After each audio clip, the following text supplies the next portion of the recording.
Bonjour à tous, pour comprendre le droit, troisième numéro, nouveau numéro aujourd'hui, pour vous parler des différentes instances de justice. On entend souvent parler de première instance, deuxième instance, troisième instance aussi, et finalement on ne sait pas vraiment à quoi ça correspond. On va essayer de voir ça d'un petit peu plus près.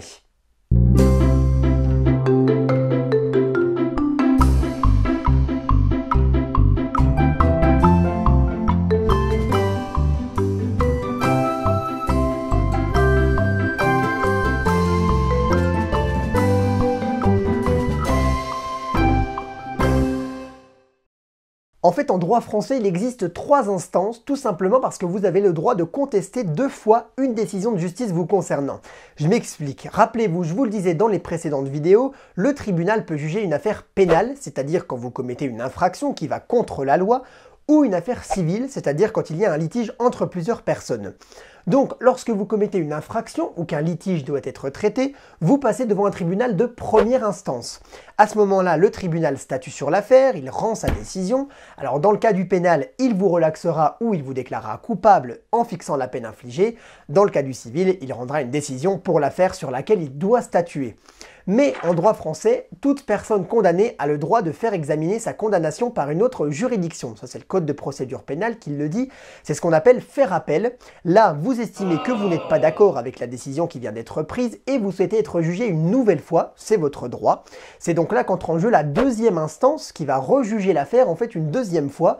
Vous retournez au tribunal. À ce moment-là, la décision prise en première instance est analysée par un autre juge qui rejugera l'affaire. Il prendra ensuite une décision, confirmer la condamnation de la première instance, la modifier ou la supprimer. Une fois la décision rendue en deuxième instance, et si vous n'êtes encore pas convaincu par le jugement rendu, vous avez la possibilité de faire appel une deuxième fois et donc d'être jugé en troisième instance. C'est ce qu'on appelle le pourvoi en cassation.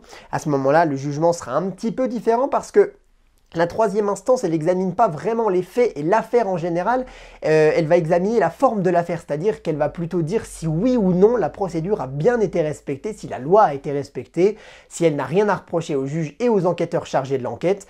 Elle validera la décision prise en deuxième instance. Si au contraire elle estime que des choses ne vont pas, elle renverra l'affaire tout simplement en jugement de première instance pour que la décision soit adaptée. Donc en fonction de l'instance de jugement, les tribunaux ne seront pas les mêmes. Et je vous propose qu'on fasse un petit tour d'horizon pour les découvrir. En première instance, dans le cas du pénal, il y a plusieurs juridictions. On a d'abord la cour d'assises. Il y en a une dans chaque département. En fait, elle va juger toutes les affaires de crime.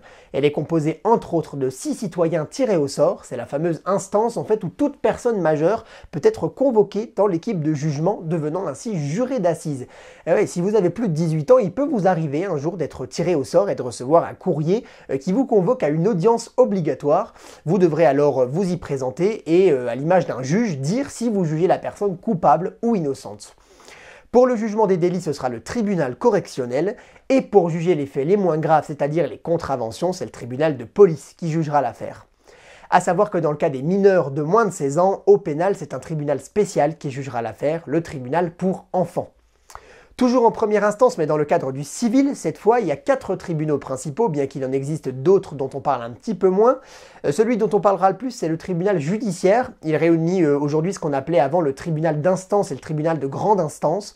Il traite en fait tous les litiges qui n'ont pas de tribunaux spéciaux et ceux dont la somme demandée est supérieure à 10 000 €. Alors pour faire simple, il traitera les plus grosses affaires civiles, mais c'est lui aussi qui statuera sur les affaires de divorce par exemple ou d'autorité parentale. Pour les plus petites affaires, ce sera le tribunal de proximité. Lui, il traite les litiges de moins de 10 000 €.